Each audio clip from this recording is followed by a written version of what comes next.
अकोला तालुक्यातील मानुरी बुद्रुक या ठिकाणचे काही आदिवासी युवक आमचा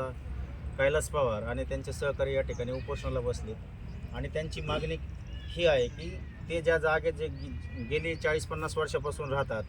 ती जागा त्यांच्या नावावर व्हावी आणि त्या ठिकाणी त्यांना घरकुल मिळावं. ॲक्च्युली त्यांना आता घरकुल आलेलं आहे, त्यांच्या अकाउंटला मला वाटतं पहिला हप्ता पण आलेला आहे, परंतु त्या ठिकाणी त्यांना ग्रामपंचायत जागा उपलब्ध करून देत नसल्यामुळं त्या ठिकाणी ते घरकुल होत नाही. आता ते ज्या ठिकाणी राहत आहेत ती जागा त्यांचं म्हणणं असं आहे की आम्ही ग्रामपंचायतमध्ये गेलो होतो, तलाठी ऑफिसमध्ये गेलो होतो,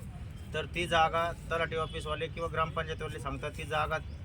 तिचा काही उतारा निघत नाही, ती जागा कोणाची ही माहिती नाही. आणि म्हणून माझं एकलव्य संघटनेच्या आघाडीच्या वतीनं अशी मागणी आहे की या ठिकाणचे तहसीलदार साहेब असतील, सर्कल तलाठीचा पंचनामा करून त्यांनी संबंधित गावामध्ये हे लोक ज्या ठिकाणी राहतात त्या जागेचा पंचनामा करावा आणि ती जागा नेमकं गायरान आहे का गावठाण आहे का कोणाची खाजगी जागा आहे, तर हे सगळं या ठिकाणी चौकशी होऊन ह्या कुटुंबाला न्याय द्यावा. आणि कायदा हे सांगतो की 30 वर्षाचं शासकीय जर अतिक्रमण असेल तर ती जागा त्याच्या नावावर होती आणि खाजगी जागे जर 12 वर्षाचं अतिक्रमण असेल तर ती जागा संबंधित माणसाच्या नावावर होती. तर ह्या सगळ्या गोष्टी लक्षात घेऊन ह्या कुटुंबाला ह्या पोरांना न्याय द्यावं अशी मी या ठिकाणी विनंती करते.